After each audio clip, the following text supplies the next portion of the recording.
अब मैं आपको बताता हूं कि पैसा किसके लिए कमाना चाहिए। पैसा तो ये दास अनिरुद्ध भी कमाता है और हम आपसे भी कह रहे हैं खूब कमाओ। आज यदि लाख रुपया कमाते हो तो 10 लाख रुपया कमाना, 10 लाख कमाते हो तो 1 करोड़ कमाना, खूब कमाना, आपकी कमाई को 10 गुना बढ़ाओ। पर मुझे ये बताओ कि क्यों कमा रहे हो। अब आप यही सवाल मेरे से पूछो कि अनिरुद्धाचार्य जी आप बताओ कि आप पैसा क्यों कमाते हो। पूछो जरा मेरे से एक सवाल, मैं आपको उत्तर देता हूं मैं क्यों कमाता हूं, फिर आप अपना बताना। मैं अपना बता रहा हूं, आप अपना बताना। समझ लो कि हम भगवान के आगे खड़े हैं और हम अपना अपना बता रहे हैं। हे प्रभु सुनो हमारी दास्तां, आप भी बताओ अपनी दास्तां। अभी मैं बता देता हूं, फिर आप लोग आज शाम को दर्पण के आगे खड़े होना और अपने आप को बताना, दर्पण के आगे खड़े होकर। पहले मेरी सुन लो, मेरी दास्तां क्या है। मेरे से आप सवाल कर रहे हैं, करेंगे, करो कि आप पैसा क्यों कमाते हैं। देखो मैंने पैसा कमाने के पहले मैंने ये दिमाग सेट कर लिया है, माइंड सेट कर लिया है कि मुझे इस कमाए हुए पैसे को लगाना कहाँ है, मेरा गोल क्या है, मेरा लक्ष्य क्या है। मैंने पैसा पहले नहीं कमाया, मैंने पहले लक्ष्य बनाया कि पैसा मैं क्यों कमाऊं। पैसा कमाने का कोई उद्देश्य तो होना चाहिए ना। उद्देश्य क्या है तो सुनो, मेरा उद्देश्य है कि गौरी गोपाल आश्रम में आपकी कितनी माताएं हैं जरा बताओ। एक माँ है ना आपकी। आपके परिवार में कितने सदस्य हैं? 4 लोग, 5 लोग, 6 लोग, 7 लोग, 10 लोग। माता पिता, पति पत्नी, बेटा बेटी, भाई भौजाई, भतीजे, यही तो होंगे। 10 लोग होंगे ज्यादा से ज्यादा। आपके परिवार में कितने सदस्य हैं? खाने वाले कितने हैं? 4 लोग होंगे, 6 लोग होंगे या 10 लोग होंगे। 10 लोगों से ज्यादा बहुत कम लोग होंगे जिसका परिवार 20 लोगों का हो। बहुत कम लोग होंगे जिसका परिवार 50 लोगों का हो। क्यों जी, बात सही है? अधिकांश आजकल के परिवार 4 लोगों का है या 6 लोगों का है। आप लोग कमाते हो ना 6 लोगों के लिए, और सारी जिंदगी कमाते हो 6 लोगों के लिए, हाँ या ना? बोलो हाँ। भ्रष्टाचार भी करते हो 6 लोगों के लिए, चोरी भी करते हो 6 लोगों के लिए, बेईमानी भी करते हो। जो करते हैं उनका बोल रहे हैं, आप लोग अपने को ना समझ लेना।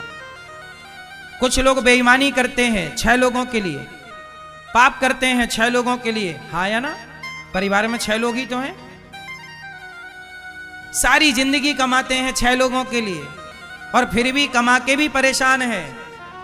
फिर भी शिकायतें हैं कि जिसके लिए कमाया वो बच्चा बड़ा होके कह रहा है कि तुमने हमारे लिए किया ही क्या है, हाँ या ना? अब देखो आपकी हालत ये है कि आप 6 लोगों के लिए कमाते कमाते मर जाते हो। एक दिन सारी जिंदगी करते हो धन धन धन, कहां मिलेगा धन, बाद में खत मिलता है कि हो गया निधन, पड़ा रह गया सारा धन। 6 लोगों के लिए कमाते हो। अब मेरा सुनो, ये दास अनिरुद्ध, आपकी एक माँ है और आपके घर में 6 लोग हैं। दास अनिरुद्ध की 290 वृद्ध माताएं गौरी गोपाल आश्रम में। आज के युग में जो बेटा जो बेटी अपनी माँ को घर से निकाल देता है, उन माताओं के लिए गौरी गोपाल आश्रम में आश्रय मिलता है। और उन माँओं का बेटा बनकर ये दास अनिरुद्ध उनकी दवाई से लेकर, उनके भोजन से लेकर, उनकी सारी सेवाएं गौरी गोपाल आश्रम में। मेरी 290 माताएं हैं। कितनी माता? 290। अब बताओ, तुम 6 लोगों के लिए कमाते हो ना, इतना कमाते हो तो मेरी 290 माएँ हैं और सारी माएँ बूढ़ी हैं। रोज लाखों रुपया दवाई का खर्चा है। 290 माएँ जहां होंगी तो एक एक माँ को भी यदि दवाई की छोटी छोटी भी जरूरत हो गई तो समझ लो कितनी दवाई लगेंगी। तो बता, मुझे कमाना जरूरी है कि नहीं? तो मैं किसके लिए कमा रहा हूं? मैं इसलिए कमा रहा हूं कि भगवान को मुंह दिखा सकूं। अपने लिए तो सब कमाते हैं, अपनों का पेट तो सब भरते हैं, पर हमारे शास्त्र और संत कहते हैं सभी में बांट कर खाए उसे इंसान कहते हैं। इंसान कौन है? जो अपना पेट भरे।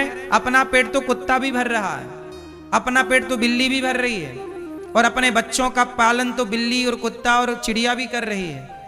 लेकिन सभी में बांट कर खाए उसे क्या कहते हैं? इंसान। ईश्वर ने इंसान बनाया है, मनुष्य दिया ना शरीर, बड़े भाग्य मानुष तन पावा। मनुष्य बनाया है तो अपना पेट भरने के लिए नहीं, सभी का पेट भरने, सभी की चिंता करने के लिए, सभी के बारे में। आप लोग चिंता में रहते हैं। आप लोग किस में रहते हैं? आपको चिंता है किसकी? बेटी, बेटा, परिवार।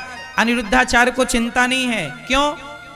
जो व्यक्ति अपने परिवार की चिंता करता है, जो व्यक्ति अपनी चिंता करता है, वो चिंता कर करके मर जाता है। लेकिन समाज में वो लोग बड़े होते हैं जो अपनी चिंता नहीं, मुझे भी चिंता होती है, मैं यहाँ पर हूँ प्रयागराज में, पर मुझे चिंता है कि मेरी गौरी गोपाल आश्रम की वृद्ध माओं ने अभी भोजन किया होगा कि नहीं, उन्होंने दवाई ली होगी कि नहीं, मुझे भी उनकी चिंता है। याद रखना, जब आप किसी की चिंता करते हैं ना, तो भगवान आपकी चिंता करना स्टार्ट कर देता है, फिर आपको अपनी चिंता करने की जरूरत नहीं पड़ती। हमारा उद्देश्य शरीर किसके लिए बना? परोपकार, परोपकाराय सताम विभूतया, परहित सरिस धर्म। नहीं भाई, वो स्वामी जी कह रहे हैं परहित सरिस धर्म। सबसे बड़ा धर्म क्या है? चलो बताओ, सबसे बड़ा धर्म क्या है? सबसे बड़ा धर्म क्या है? तुलसीदास जी कह रहे हैं परहित, मेरे संग बोलो, परहित सरिस धर्म नहीं भाई। ए भाई, सबसे बड़ा धर्म क्या है? परहित। कौन सा? जोर से, परहित। कौन सा? परहित मतलब, परहित मतलब, पर मतलब दूसरों का हित। अपना हित तो सब कर रहे हैं, हित अनहित पशु पक्षी जाने। अपना हित तो पशु पक्षी भी जान रहे हैं। क्यों मेरी मां? अपना हित तो पशु पक्षी भी ना जान रहे हैं। अपना हित तो पशु पक्षी भी जान रहे हैं, पर मानव जीवन मिला है पर हित के लिए। आओ, हम सभी को भोजन कराते हैं, सभी की दवाई करते हैं, सभी की सेवा करते हैं। इसलिए ये दास अनिरुद्ध कमाता है उन वृद्ध माओं के लिए, दवाई मिल जाए, उन्हें भोजन मिल जाए। अब सोचिए 290 माओं को रहने की व्यवस्था करनी है। अभी माताएं हैं, बढ़िया व्यवस्था है, आप आके देखना, और माताएं रह सकें, उसके लिए हम कर रहे हैं, लगे हुए हैं, कार्यरत हैं। तो बताओ, हमारा कमाना सही है कि गलत है? बोलो। हाँ, इसलिए कमाओ दोस्तों, पर कमाई का उद्देश्य तो बताओ, उद्देश्य क्या है? मेरा दूसरा उद्देश्य सुनो। पहला तो वृद्ध माएं, दूसरा आपके कितने बच्चे हैं? 2, 3, 4, 5, 6, 10, 12, 15, इतने ही तो होंगे। क्यों? ज्यादा से ज्यादा 20 होंगे, और कितना? नहीं,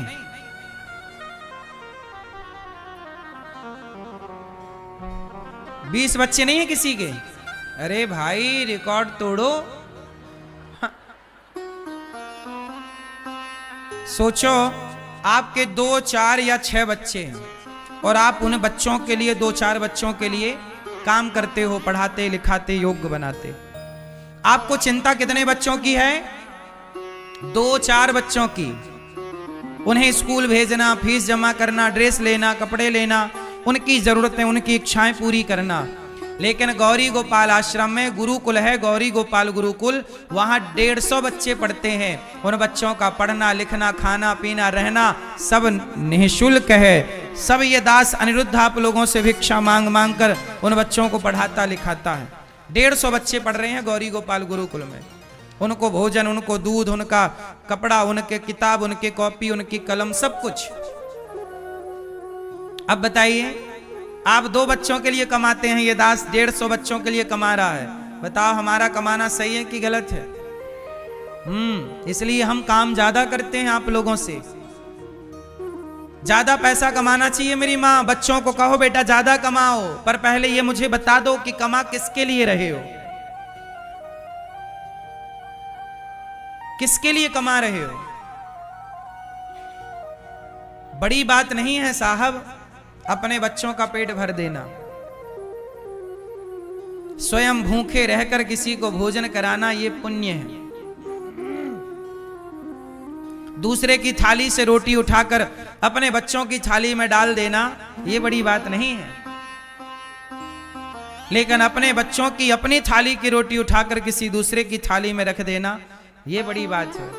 भगवान करे आपके पास 4 चीजें सदा रहें। भगवान करे आपके पास भरपेट रोटी हो, आपके पास भरपूर कपड़े हों, आपके पास रहने के लिए मकान हो और बच्चों को पढ़ाने लिखाने के लिए आप शिक्षा दे सकें, उनकी स्कूल की फीस जमा कर सकें। इस लायक ईश्वर आपको बनाए। खूब आप पैसा कमाओ और अपनी ज़रूरतें पूरी करो, लेकिन अपनी ज़रूरतें पूरी करने के बाद ऐशो आराम में ना लग जाना। ज़रूरत से ज़्यादा पैसा आता है तो व्यक्ति खर्च कहाँ करता है? आज देखो ज़रूरत से ज़्यादा पैसा आ गया और समझ नहीं है तो लोग शराब पीने लग जाते हैं। आपने देखा होगा बड़े बड़े शहरों में ना बड़ी बड़े पैसे वालों के लड़के लड़कियां बड़े बड़े क्लबों में जाते हैं, शराब पीते हैं, एक दूसरे के कंधे पे हाथ रख के भांगड़ा और डिस्को करते हैं। हाँ या ना? महंगी महंगी सिगरेट पीते हैं लोग, 20-20 रुपया की सिगरेट धुआं कर देते हैं। हाँ या ना? 500 का गांजा चिलम में भरा और एक सुट्ट मारा, खत्म, धुआं हो गया 500 रुपया। बोलो हाँ। 1-1000 की बोतल लाते हैं, एक घूंट में पी जाते हैं। हाँ या ना? पैसा तो यहां भी खर्च हो रहा है। शराब पियोगे तो भी पैसा खर्च होगा, गांजा पियोगे तो भी पैसा खर्च होगा, गुटखा खाओगे, बीड़ी पियोगे, सिगरेट पियोगे तो भी पैसा खर्च होगा, और समाज की सेवा करोगे तो भी पैसा खर्च होगा। अब ये तो विवेक की बात है कि पैसा कहाँ खर्च करना है।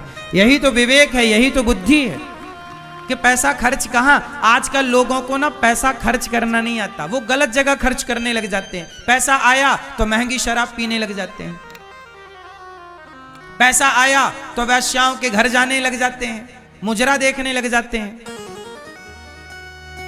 हाँ या ना? पहले के लोग ना पैसे वाले होते थे, गांव में नाचने वाली नचनियों को बुलाया करते थे, पूरी रात नाचती थी वो, तो पैसे वाले लोग मुंह पे नोट फंसा लेते थे, वो अपने मुंह से निकालती थी। हाँ या ना?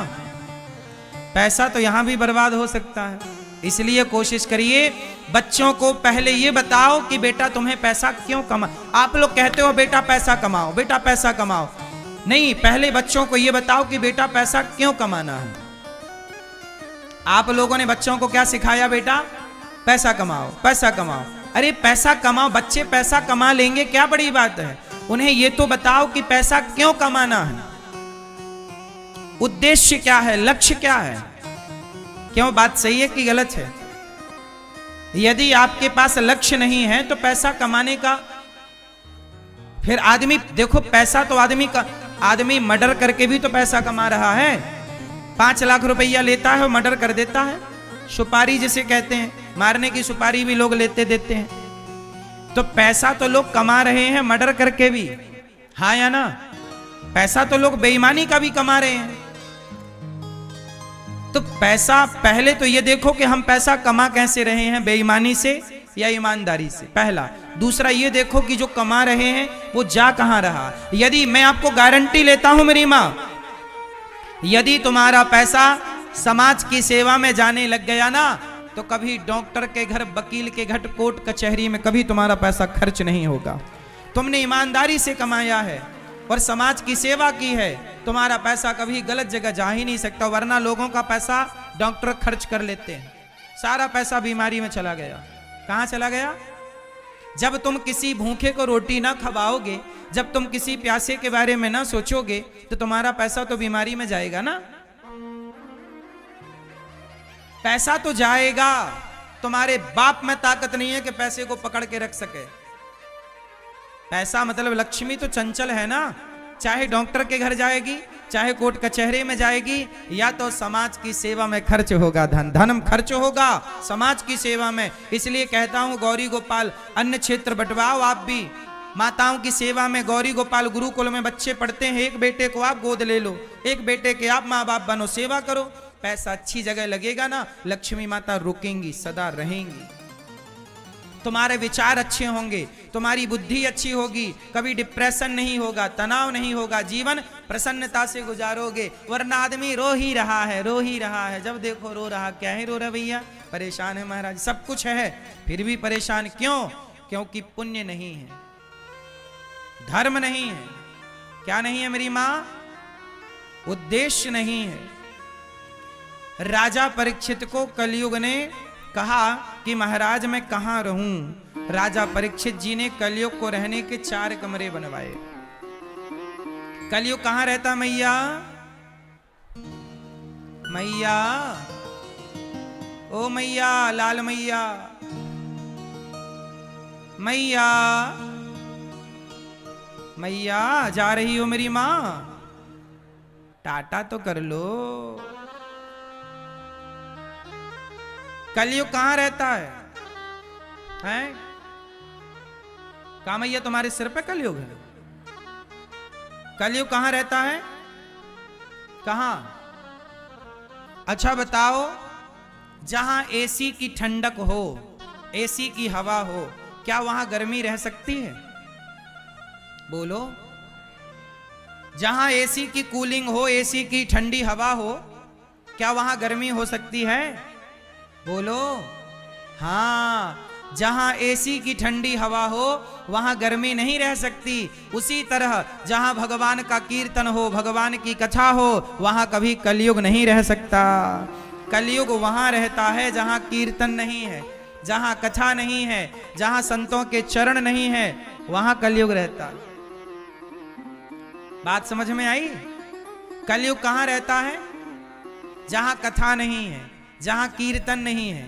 अच्छा बताओ, कथा कीर्तन संतों का दर्शन कहां नहीं है? शराब की दुकान में कोई कथा है? कीर्तन है? संतों का आगमन है? संत का आगमन शराब के दुकान पर नहीं है। संत के द्वारा कही भगवान की कथा शराबियों के पास शराब की दुकान में नहीं है। तो जहां शराब है वहां कलयुग है। कहां है कलयुग? जहां शराब है। द्यूतम पानम, जहां जुआ है। अच्छा बताओ, जहां जुआ है वहां संत हैं? वहां भगवान की कथा है, भगवान का कीर्तन है? जहां जुआ है वहां कथा नहीं, कीर्तन नहीं। और जहां कथा कीर्तन नहीं है वहां कौन? कलयुग। 2 ही चीजें तो होंगी ना मेरी मां, अच्छाई और बुराई। क्या होती हैं? बोलो। अच्छाई। मैया, ओ मेरी मां, बैठो मेरी मां। बोलो। अच्छाई और बुराई। अच्छाई, बोलो मेरी मां। अच्छाई, बुराई, 2 ही चीज हैं, तीसरा कोई ऑप्शन है? या तो अच्छाई होगी, या तो जब अच्छाई को आप जगह नहीं देते। अब कीर्तन करना अच्छाई है कि बुराई? कथा सुनना अच्छाई है कि बुराई? संतों की सेवा करना, दीन दुखियों की सेवा करना अच्छाई है कि बुराई? गाय की सेवा करना अच्छाई है कि बुराई? माँ बाप की सेवा करना अच्छाई है कि बुराई? अब अच्छाई लोग कर ही नहीं रहे, माँ बाप की सेवा नहीं करना चाहते कोई। आजकल की लड़कियां ऐसा पति ढूंढ रही हैं जहां पर सास ससुर का कोई झंझट ही ना हो। हाँ, आजकल लोग अपनी बेटी के लिए ऐसे तलाश में लगे हैं जहां सास बिल्कुल टपक चुकी हो।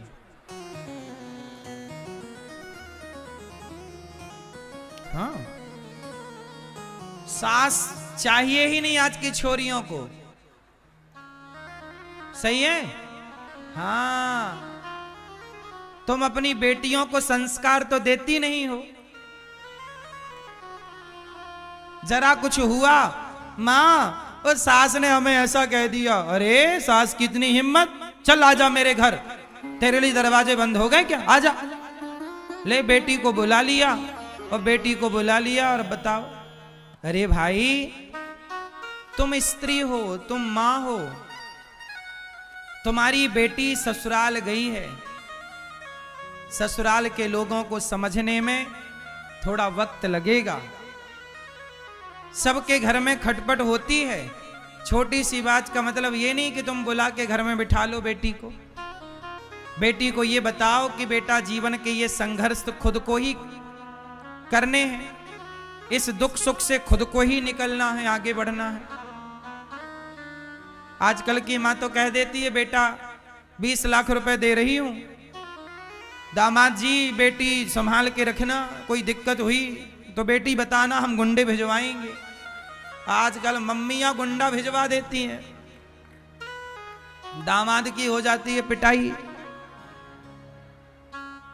और ले ले दहेज, दहेज लोगे तो पिटोगे, इसलिए दहेज नहीं लेना चाहिए। दहेज देने वाले फिर यही तो कहेंगे कि भाई दिया है, चलो हमारे तरीके से।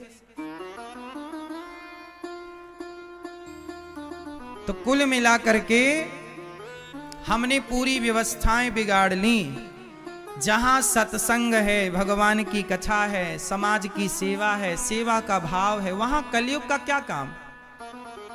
जहां जुआ होगा वहां कलयुग होगा, इसलिए जुआ से बचो। किससे बचना है मेरी मां? किससे?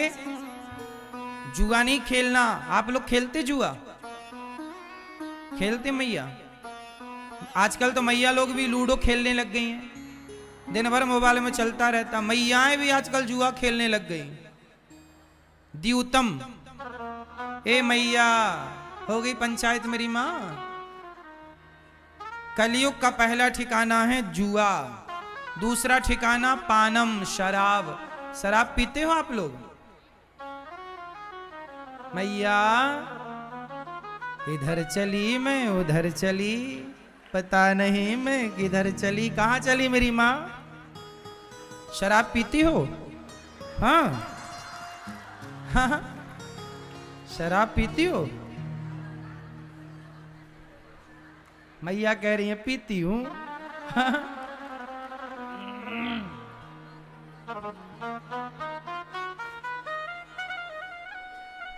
कलयुग का दूसरा ठिकाना है स्त्रियः। जुआ पहला ठिकाना, शराब दूसरा ठिकाना, चरित्रहीनता तीसरा और मांसाहार चौथा। कलयुग कहाँ है? जहां जुआ है, जहां शराब है, जहां चरित्रहीन स्त्री और पुरुष हैं, और जहां मांसाहार है, अंडा, मछली, मुर्गी, बकरा, बकरी। आप लोग तो नहीं खाते ना मांस? ये 4 जगह कलयुग का वास है। कहां कहां? जुआ, शराब, पराई स्त्री, पराया पुरुष, पर नारी। कभी पराई स्त्री को ना देखना, वरना सर्वनाश हो जाएगा। रावण का हो गया, देखा था तो। रावण ने क्या देखा? सीता मैया को देखा, और पराई स्त्री को जब देखा गलत तरीके से, छुआ, सर्वनाश हुआ। बोलो हाँ, बच के रहना, पराए पुरुष से बच के रहना मेरी मां, वरना नाक कट जाएगी तुम्हारी, जैसे सूप न खा की कट गई। जो नारी पर पुरुष के चक्कर में पड़ जाती है वो सूप नखा हो जाती है। आजकल स्त्रियां भी, कुछ स्त्रियां भटक गईं, अपने पति बच्चों के होने पर भी दूसरे पड़ोसी के संग भाग जाती हैं। सही है ना? बड़ा कलयुग चालू हो गया। क्यों? अभी तक पुरुष बिगड़ते थे, अब स्त्रियां भी बदला ले रही हैं पुरुषों। तुम बिगड़ते थे, हम भी बिगड़ेंगे। तुम ही चरित्रहीन होगे क्या? है ना? राजा परीक्षित ने सोने की मुकुट पहन रखी थी। कलयुग ना परीक्षित जी के मुकुट में जाके बैठ गया। जो बेईमानी से कमाया धन होता है ना, वहां भी कलयुग होता है। इसलिए कहता हूं, पैसा कमाओ, ईमानदारी से कमाओ।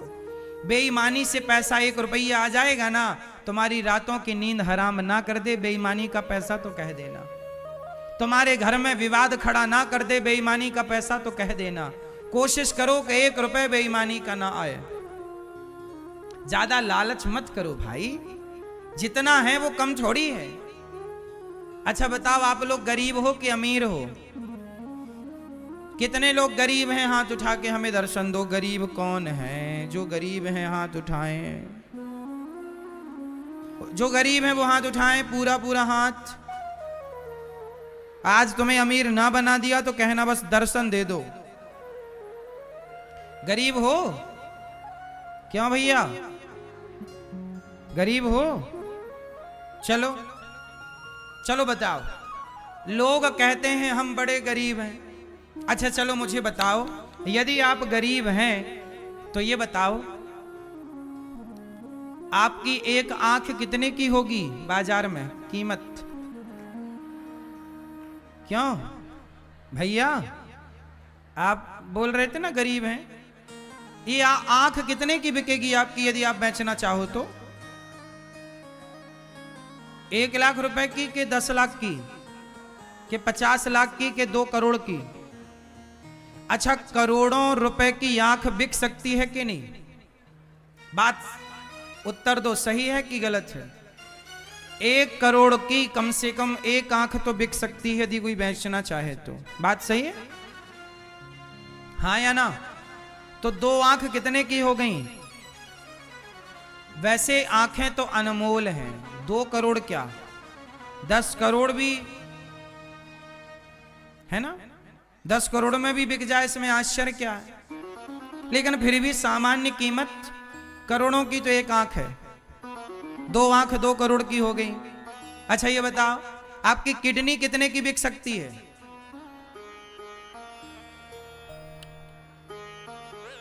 10-50 लाख की बिकेगी कि नहीं? किडनी भी करोड़ों की जाएगी, हाँ या ना? जाएगी कि नहीं? अरे आजकल तो बाजार में किडनियां चोरी कर लेते हैं लोग, हाँ या ना? वो किडनी चोरी करके ना बेच देते हैं, करोड़ों की जाती है, करोड़ों की। जिसकी किडनी खराब हो गई ना, वो 5 करोड़ भी देने को तैयार है, भाई साहब अपनी किडनी दे दो। यदि मैच कर गई तो वो 5 करोड़ भी देने को तैयार है कि भाई ले ले, हमारी जान बच जाए। बाजार में बड़ा किडनी विडनी खरीदने बेचने का सिलसिला चल रहा है। सही है कि गलत है? जोर से। आंखें आपकी करोड़ों की हैं, किडनी आपकी करोड़ों की है।